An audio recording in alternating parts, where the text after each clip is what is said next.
नमस्कार मित्रांनो, current affairs today 26 या आपल्या मराठी यूट्यूब चॅनलवर आपलं स्वागत आहे. चला तर मग आपण आजचा पहिला प्रश्न पाहूया.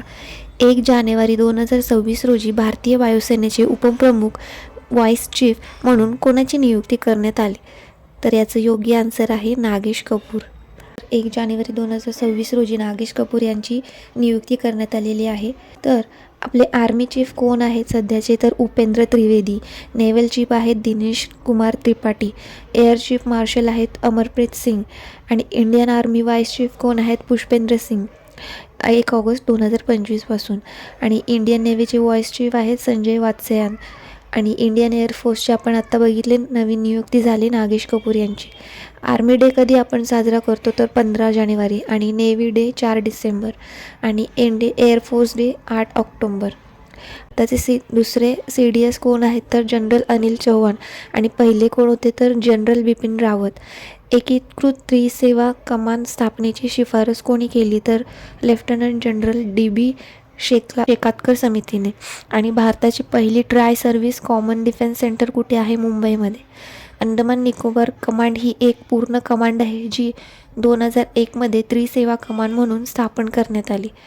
आपली इंडियन एअरफोर्सची स्थापना ही 8 ऑक्टोबर 1932 रोजी झाली. आणि त्याचं पहिलं नाव होतं रॉयल इंडियन एअरफोर्स. आणि ते 26 जानेवारी 1960 रोजी चेंज करण्यात आले इंडियन एअरफोर्स म्हणून. आपले चीफ कोण आहेत? तर अमरप्रीत सिंग.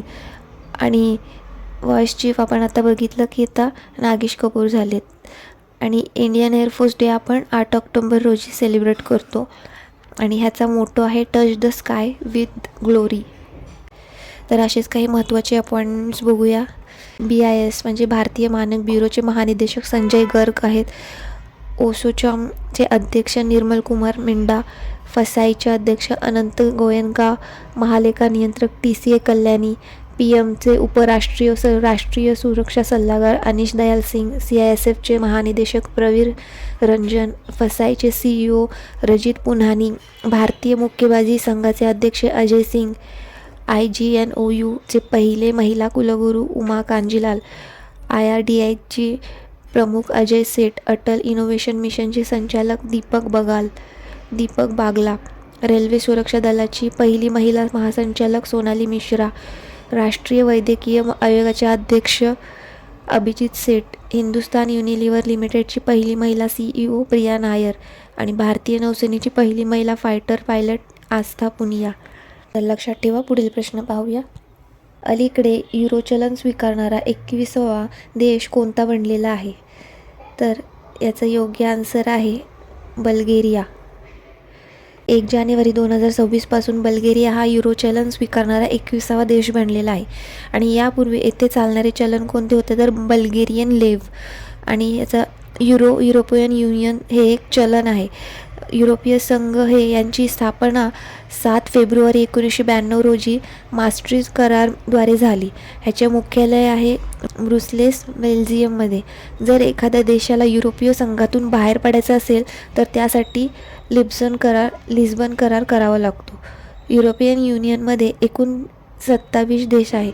आणि लेटेस्ट कोणता झालेला आहे जॉईन? तर क्रोएशिया. बल्गेरिया आणि रोमानिया हे युरोपियन देशाच्या शेंगेन क्षेत्रात सामील होणारे नवीनतम देश आहेत. आता युरो चलन स्वीकारणारा नवीनतम 21वा देश हा बल्गेरिया बनलेला आहे. आणि या देश कोणता? तर क्रोएशिया. आणि भारताचा प्रजासत्ताक दिन आपण 2026 रोजी. याचे प्रमुख अतिथी कोण आहेत? तर उर्सुला वॉन डेर लेयन हे प्रेसिडेंट आहेत युरोपियन कमिशनचे. आणि अँटिओ कोस्टा हे प्रेसिडेंट आहेत युरोपियन काउन्सिलचे. तर हे 2026चे प्रजासत्ताक दिनाचे मुख्य अतिथी राहणार आहेत. तर हे लक्षात ठेवा. बाकी बल्गेरियाची कॅपिटल आहे सोफिया. न्यू करन्सी आहे युरो. प्रेसिडेंट आहेत रुमेन रदेव. आणि युरो चलन स्वीकारणारा आपण बघितलं हा बल्गेरिया 21वा देश बनलेला आहे. आणि बल्गेरिया हा बाल्कन देश आहे. तर लक्षात ठेवा. पुढील प्रश्न पाहूया.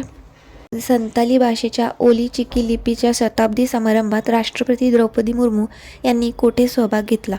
तर याचं योग्य आन्सर आहे झारखंड.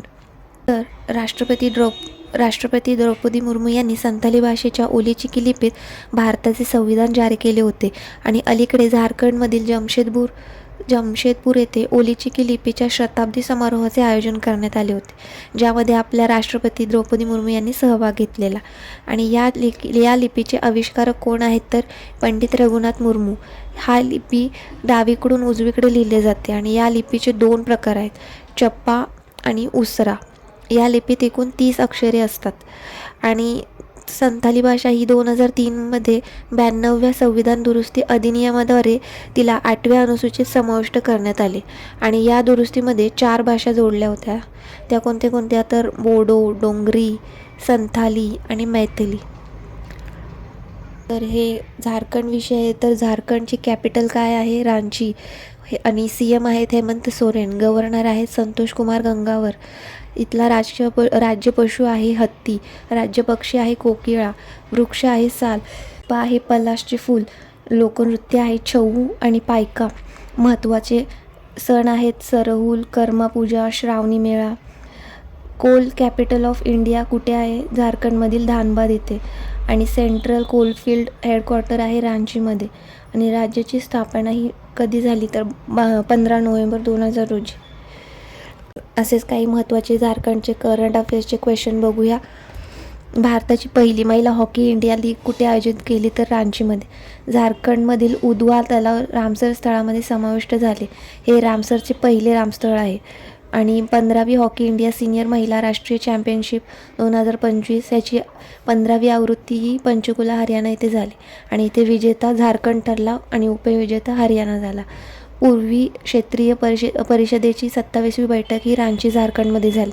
भारतामध्ये मायनिंग टुरिझम सुरू करणारे पहिले राज्य देखील झारखंड ठरले. झारखंड पर्यटनाचा ब्रँड अँबॅसेडर MS धोनी आहे. झारखंडमध्ये अटल मुवल्ला क्लिनिकचे नाव बदलून Mother Teresa advanced health clinic करण्यात आले. माजी मुख्यमंत्री शिंबू सोरेन यांचे देखील निधन झालेले आहे. त्यांना दिशोम गुरु हे नावाने ओळखले जाते. कर्मापूजा इथला महत्त्वाचा सण आहे. 18वी सय्यद मुश्ताक अली ट्रॉफी 2025-26 याचे विजेता झारखंड ठरलेले आहे आणि उपविजेता हे हरियाणा ठरलेले आहे. तरी लक्षात ठेवा, झारखंड रिलेटेड काही महत्त्वाचे प्रश्न होते. पुढील प्रश्न पाहूया. सौदी अरेबियाच्या हवाई हल्ल्यामुळे चर्चेत असलेले मुक्काला बंदरगाह कोठे आहे? तर याचं योग्य आन्सर आहे येमेन. आपण असेच काही महत्त्वाचे पोर्ट्स रिवाईज करूया. तर वधावन पोर्ट हे महाराष्ट्रातील पालघर जिल्ह्यात आहे. जाबहार पोर्ट हे इराणमध्ये आहे. सितवे पोर्ट हे म्यानमार येथे आहे. कांकेसुथराई पोर्ट हे श्रीलंका येथे आहे. पारादीप पोर्ट हे ओडिशामध्ये आहे. दार एस सलाम पोर्ट टांझानिया. Port Israel. भारताची पहिली एकीकृत कृषी निर्यात सुविधा कुठे झाली तर जवाहरलाल नेहरू पोर्ट येथे. मोंगला पोर्ट बांगलादेश येथे आहे. ग्वादर पोर्ट पाकिस्तान येथे आहे. चीनने बांधलेले आहे ते. विझिनजाम बंदरगाह हे केरळमध्ये आहे. ट्रान्सपोर्ट शिपमेंट पोर्ट हे ज्या बंदरावर एका जहाजातून माल दुसऱ्या जहाजात स्थलांतरित केले जातं. काही महत्त्वाचे पोर्ट होते ते आपण रिवाईज केले. पुढील प्रश्न पाहूया. इमोईना एरत्पा महोत्सव कुठे साजरा केला जातो? तर याचं योग्य आन्सर आहे मणिपूर. तर इमोईना एरत्पा महोत्सव हे मणिपूरचे एक महत्त्वपूर्ण सण आहे. आणि हे जे महत्त्वपूर्ण सण आहे जे धन, समृद्धी आणि उर्वरतेच्या देवी इमोईना यांना समर्पित आहे. हा सण दर घरात साजरा केला जातो. दिवे लावले जातात आणि पारंपरिक पदार्थ देखील बनवले जातात, ज्यामुळे कुटुंबात सुख, शांती आणि यश प्राप्त होईल. मुख्यत्वे हा सण मैतेई समुदायाद्वारे साजरा केला जातो. मणिपूरची कॅपिटल आहे इम्फाळ. गव्हर्नर आहेत अजय कुमार भल्ला आणि CM आहेत एन बिरेन सिंग. मणिपूर राज्याला पोलो या खेळाचे उगमस्थान मानले जाते. कटक झील हे मणिपूरमध्ये आहे. मार्शल आर्ट थांगना म्हणून इथे प्रसिद्ध आहे. मणिपूरचे महत्त्वाचे उत्सव कोणते आहेत तर संगाई फेस्टिवल, लाई हारौबा फेस्टिवल, नटसंकीर्तन उत्सव, युवासंग म्हणजेच योशांग उत्सव, हून थंडो उत्सव, शुमगा लीला महोत्सव, गॉन नगाई उत्सव, शिरोई लिली महोत्सव, कचाई लेमन फेस्टिवल, लामलाई महोत्सव, मेराहू चोंगवा उत्सव, गिंगोल चोंगवा उत्सव. तर हे लक्षात ठेवा. पुढील प्रश्न पाहूया. इफ्को साहित्य सन्मान 2025 कोणाला प्रदान करण्यात आलेला आहे? तर याचं योग्य आन्सर आहे मैत्रेयी पुष्पा. इफ्को साहित्य सन्मान हा पुरस्कार ग्रामीण भारताच्या जीवन, संस्कृती आणि समाजाचे दर्शन करणाऱ्या साहित्याला प्रोत्साहन देण्यासाठी हा इफ्कोद्वारा दिला जातो. 2025 साठी हा सन्मान कथाकार मैत्रेयी पुष्पा यांना दिलेला आहे. आणि या इफ्को या साहित्य सन्मान 2025 हा अंकिता जैन यांना मिळालेला आहे त्यांच्या ओहरे किसान या पुस्तकासाठी. इफ्कोची स्थापना ही 1967 रोजी झाली आणि याचे मुख्यालय नवी दिल्ली येथे आहे आणि याचे चेअरमॅन आहेत दिलीप सांघानी. याचे संस्थापक आणि पहिले अध्यक्ष आहे उदयभान सिंग नटवरसिंग जेठवा, ज्यांना बापूभाई जेठवा म्हणूनही ओळखले जाते. विश्वातील सर्वात मोठी उर्वरक सहकारी संस्था आहे ही इफ्को. तर ह्याचं फुल फॉर्म काय आहे? Indian farmer fertilisers cooperative limited. तेच काही महत्त्वाचे पुरस्कार आपण रिवाईज करूया. राष्ट्रभूषण पुरस्कार हा राम सुतार यांना मिळाला. 2025चा स्कॉटहोम जल पुरस्कार गुटर ब्लोशेल यांना मिळाला. UK हाऊस ऑफ द कॉमन्समध्ये लाईफटाईम अचिव्हमेंट अवॉर्ड हा चिरंजीवी यांना मिळाला. 59वा ज्ञानपीठ पुरस्कार विनोद कुमार यांना मिळाला. संगीत कुलनिधी पुरस्कार RK श्रीरामकुमार यांना मिळाला. नृत्य कलानिधी पुरस्कार 2025 उर्मिला सत्यनारायण यांना मिळाला. Forward faster sustainability award NTPC यांना मिळाला. साहित्य अकादमी पुरस्कार हा हिंदीसाठी गगन गिल यांना मिळाला आणि इंग्लिशसाठी रायन कायर यांना मिळाला. रीड नाईट या पुस्तकासाठी ॲबल पुरस्कार 2025 हा मसाकी काशीवारा यांना मिळाला. नॉर्वे. तर हे काही महत्त्वाचे पुरस्कार आहेत, लक्षात ठेवा. पुढील प्रश्न पाहूया. 1 जानेवारी 2026 पासून भारतीय उत्पादनावर 0% ड्युटी जाहीर करणारा देश कोणता आहे? तर याचं योग्य आन्सर आहे ऑस्ट्रेलिया. तर वाणिज्य आणि उद्योग मंत्री पियुष गोयल यांनी सांगितले की 1 जानेवारी 2026 पासून ऑस्ट्रेलिया सर्व भारतीय निर्यातीवर 0% शुल्क आकारणार आहे. म्हणजे जो काही माल भारत ऑस्ट्रेलियात पाठवत आहे त्याला आता ऑस्ट्रेलियाकडून कोणताही शुल्क आकारला जाणार नाही. 29 डिसेंबर 2022 रोजी भारत आणि ऑस्ट्रेलियामध्ये एक समझोता झाला होता, ज्याला अर्ली हार्वेस्ट डील म्हणतात. याचाच परिणाम म्हणून आता ऑस्ट्रेलिया भारतीय मालावर पूर्णपणे ड्युटी फ्री मार्केट ॲक्सेस देण्यासाठी तयार झालेला आहे आणि याबरोबर भारतही ऑस्ट्रेलियाकडून येणाऱ्या मालावर 0 ड्युटी लागू करणार आहे, ज्यामुळे द्विपक्षीय व्यापार वाढेल. मंत्री म्हणाले की 2024-25मध्ये ऑस्ट्रेलियामध्ये भारतीय निर्यातीचं 8% वाढ झालेली आहे. ऑस्ट्रेलियाची कॅपिटल आहे कॅनबेरा. करन्सी आहे ऑस्ट्रेलियन डॉलर आणि याचे PM आहेत Anthony Albanese. Great barrier reef कुठे स्थित आहे? तर ऑस्ट्रेलिया येथे आहे. तर असंच ऑस्ट्रेलिया रिलेटेड काही महत्त्वाचे प्रश्न पाहून घेऊया. सर्वात लहान खंड कोणता आहे? ऑस्ट्रेलिया. प्यासी भूमीचे देश म्हणतात ऑस्ट्रेलियाला. सर्वात लांब पर्वतरांग कोणती आहे? Great dividing range. ऑस्ट्रेलियाची रेंज आणि ऑस्ट्रेलियाचं सर्वात उंच शिखर माउंट कोसियुस्को आणि जगातील सर्वात मोठी प्रवाळ भिंत ही ग्रेट बॅरियर रीफ आहे. आपण मगाशी बघितलं ते मैदान. इथले डाऊन्स घासाचे मैदान, गिब्सन मरुस्थल, सिम्पसन मरुस्थल, ग्रेट व्हिक्टोरिया डेझर्ट. ऑस्ट्रेलियाचे महत्त्वाचे एक्सरसाइज कोणते आपण भारतासोबत होतात?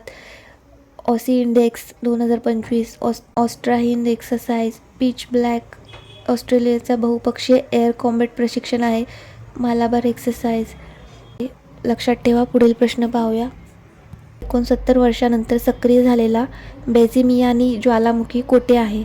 तर याचं योग्य आन्सर आहे रशिया.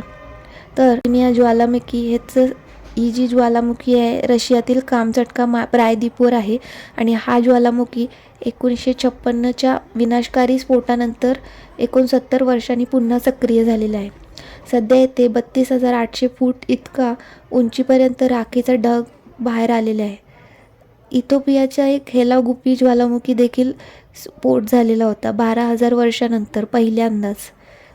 कधी झालेला? तर नोव्हेंबर 2025 रोजी. तर असेच काही ज्वालामुखी रिलेटेड महत्त्वाचे प्रश्न बघूया. तर ऑस्ट्रेलिया हा असा एकमेव खंड आहे तिथे एकही ज्वालामुखी नाही. भूमध्य सागराबद्दल प्रकाश स्तंभ कोणाला म्हणतात? तर स्ट्रॉम्बोली ज्वालामुखी. इटलीतील प्रमुख ज्वालामुखी कोणता आहे? तर अँटेना ज्वालामुखी, विषुयस ज्वालामुखी. भारतातील एकमेव सक्रिय ज्वालामुखी कोणता आहे? बॅरन द्वीपवर आहे. आणि फिलायू ज्वालामुखी, मोनोलोवा ज्वालामुखी हा US च्या हवाई द्वीपवर आहे. इंडोनेशियातील ज्वालामुखी कोणते आहेत? तर माउंट इबू, एमटी सोमेरू, लोवोटोबी, लाकालाकी ज्वालामुखी, काकातोआ, माउंट मेरोपी, माउंट सिनाबंग, ज्वालामुखीत सर्वाधिक कोणती वायू बाहेर पडते? तर जलबाष्प. रिंग ऑफ फायर कोणत्या महासागराला म्हणतात? तर प्रशांत महासागर. पृथ्वीचे सुरक्षा वाल्व कोणाला म्हणतात? तर ज्वालामुखीला. तसेच ज्वालामुखी फुटल्यावर शीर्षावर तयार होणारा गड्ढा काय म्हणतात त्याला? तर क्रेटर. जगातील सर्वात उंच ज्वालामुखी पर्वत कोणते आहे? तर ओझोस्टेल सलाडो. हे कुठे आहे? चिली आणि अर्जेंटिना सीमेवर आहे. 6,893 मीटर इतका उंच आहे. रशियाच्या कामचटका प्रायद्वीपवर चेवास्काया ज्वालामुखीचा विस्फोट झाला आणि हा आशिया युरोपातील सर्वात उंच सक्रिय ज्वालामुखी आहे. रशियाच्या कामचटका प्रायद्वीपवर क्रेशोनिनिकोव ज्वालामुखी हा 600 वर्षांनंतर विस्फोट झाला. कोलाबुबी ज्वालामुखी हा आपण बघितला 12 वर्षांनंतर पहिल्यांदाच फुटलेला आहे. त्याचा धूर भारतातही पोहोचलेला आहे. तर लक्षात ठेवा. पुढील प्रश्न पाहूया. NIAच्या महासंचालकाचा अतिरिक्त कार्यभार कोणाला देण्यात आलेला आहे? तर याचं योग्य आन्सर आहे पियुष आनंद. NIA म्हणजे नॅशनल इन्व्हेस्टिगेशन एजन्सी. ह्याची स्थापना 31 डिसेंबर 2008 रोजी झाली आणि याचे मुख्यालय आहे नवी दिल्ली येथे. याचं काम आहे की भारताची खास अँटी टेररिझम संस्था आहे आणि देशाच्या सुरक्षा संबंधित प्रकरणाची तपासणी करते. असेच काही महत्त्वाचे अपॉइंटमेंट्स आपण रिवाईज करूया. तर प्रवीर रंजन CISFचे DG, प्रवीण कुमार ITBPचे DG बनले. संजय सिंगल SSBचे डायरेक्टर जनरल बनले. प्रवीण कुमार यांना ॲडिशनल चार्ज भेटला आहे BSFचा. ज्ञानेंद्र प्रताप सिंग CRPFचे डायरेक्टर जनरल बनले. B श्रीनिवासन NSGचे. आलोक शर्मा SPGचे. गुरबीरपाल सिंग NCCचे. परमेश शिवमणी ICGचे. पियुष आनंद NDRFचे. सोनाली मिश्रा हा पहिली महिला RPF DG बनल्या. SBK सिंग हे होमगार्डचे डायरेक्टर जनरल बनले. आसाम रायफलचे विकास लखेरा डायरेक्टर जनरल बनले. अनुराग गर्ग हे नार्कोटिक्स कंट्रोल ब्युरोचे डायरेक्टर जनरल बनले. आणि आपण मगाशी बघितले एअर चीफ मार्शलचे अमरप्रीत सिंग, नेव्हल चीफचे दिनेश कुमार त्रिपाठी आणि आर्मी चीफचे उपेंद्र त्रिवेदी. तर लक्षात ठेवा. पुढील प्रश्न पाहूया. 1 जानेवारी 2026 रोजी DRDOने आपला कोणता स्थापना दिवस साजरा केला? योग्य आन्सर आहे 68वा. तर DRDOची स्थापना ही 1958 रोजी झाली. याचं हेडक्वार्टर नवी दिल्ली येथे आहे आणि याचे सध्याचे चेअरमॅन आहेत DR समीर V कामत आणि याचे पहिले डायरेक्टर होते डॉक्टर SS भटनागर आणि याचा मोटो आहे बलस्ते मूल विज्ञानम. आणि DRDOची स्थापना ही 1 जानेवारी रोजी झाली. आणि दौलत सिंग हे कोठारी हे पहिले चेअरमॅन नव्हते तर संरक्षण मंत्रीचे सायंटिफिक ॲडवायझर होते. तर हे लक्षात ठेवा. बाकीचा हा व्हिडिओ इथेच संपतो. सेशन कसा वाटला कमेंट करून नक्की सांगा आणि चॅनलला सपोर्ट करा. थँक्यू.